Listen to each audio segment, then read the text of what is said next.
This is a Hope 1032 podcast. Good morning. Well, as you start your Friday, I'm sure you're looking forward to the end of Friday. But in order to do Friday well, let's hear what God has to say to us. We've been reading in Hebrews chapter 10 in the Bible this week. Here's what he says today. Now, just prepare your mind because this is a bit of a challenging passage today. He says in verse 26, "For if we go on sinning deliberately after receiving the knowledge of the truth, there no longer remains a sacrifice for sins, but a fearful expectation of judgment and a fury of fire that will consume the adversaries. Anyone who has set aside the law of Moses dies without mercy on the evidence of 2 or 3 witnesses. How much worse punishment do you think will be deserved by the one who has trampled underfoot the Son of God, and has profaned the blood of the covenant by which he was sanctified, and has outraged the Spirit of grace? For we know him who said, 'Vengeance is mine, I will repay.' And again, 'The Lord will judge his people.' It is a fearful thing to fall into the hands of the living God." Well, you can see why I said that it's a challenging passage today, can't you? So often when we talk about God and about the Bible, we kind of head to those passages that make us feel good or that encourage us or in some way seem positive.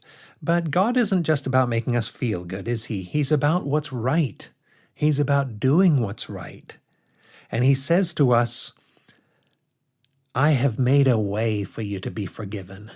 Yes, you deserve judgment. You deserve to face my anger for all that you've done that has offended me.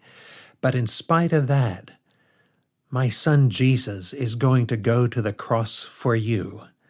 He's going to become a man so that he can be your representative. He's going to live without offending me, so he doesn't deserve to face my judgment, and yet he's going to face it for you. That's how much I love you.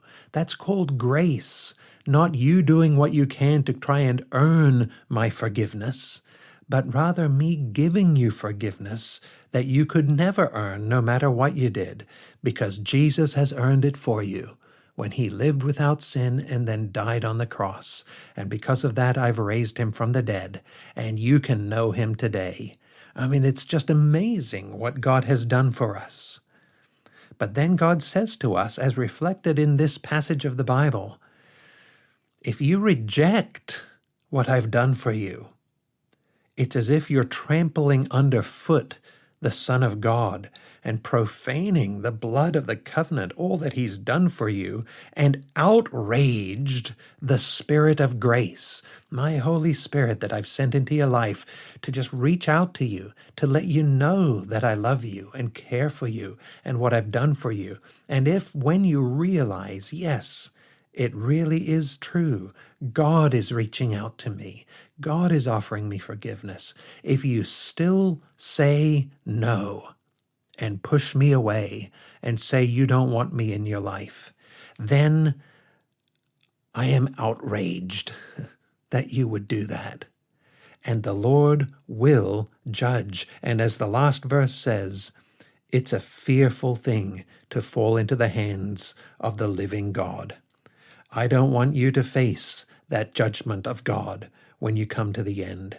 I want you to experience his love, his grace, his forgiveness. He's done everything for us when we had done nothing for him. We don't deserve it, and yet God has offered us forgiveness. Please don't reject what God is willing to do for you in your life, because the consequences are truly devastating. Say yes to God today and thank him for his forgiveness in your life. I'm John North.